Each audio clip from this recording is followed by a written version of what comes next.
26 సంవత్సరాల నమ్మకం, లక్షలాది సంతోషకరమైన వివాహాలు. తెలుగు మ్యాట్రిమోనీని డౌన్లోడ్ చేయండి. ఒక్కోసారి రావాల్సిన దానికంటే ఎక్కువ మార్కెట్ వచ్చినా కూడా హీరోలకు చెప్పుకోలేని ఇబ్బందులు వస్తూ ఉంటాయి. నెక్స్ట్ ఏం చేయాలి అనే టెన్షన్ మొదలవుతుంది.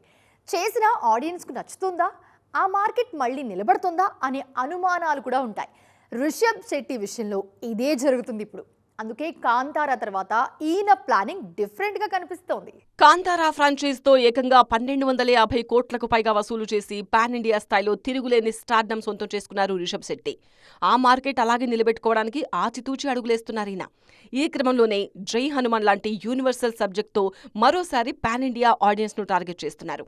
సితారా ఎంటర్టైన్మెంట్స్ లోనూ ఓ సినిమాతో పాటు మరో 2-3 ప్రాజెక్టులను లైన్లో పెట్టారు రిషబ్ శెట్టి. ముఖ్యంగా సందీప్ సింగ్ తెరకెక్కిస్తున్న ఛత్రపతి శివాజీ మహారాజు సినిమాపై స్పెషల్ ఫోకస్ పెట్టారు రిషబ్. కేవలం హీరోగానే కాకుండా కథ, మేకింగ్ విషయంలో ఇన్వాల్వ్ అవుతున్నారు.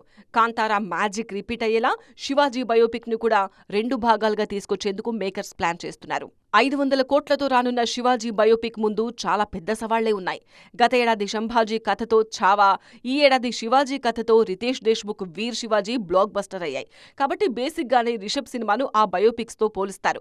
వాటిని మించి అద్భుతమైన కాంటెంట్ తో వస్తే కానీ ఛత్రపతి శివాజీగా రిషబ్ శెట్టి పాన్ ఇండియా ప్రేక్షకులను మెప్పించడం కష్టమే. చూడాలిక కాంతారా హీరో ఏం చేస్తారో. 26 సంవత్సరాల నమ్మకం, లక్షలాది సంతోషకరమైన వివాహాలు. తెలుగు మ్యాట్రిమోనీని డౌన్లోడ్ చేయండి.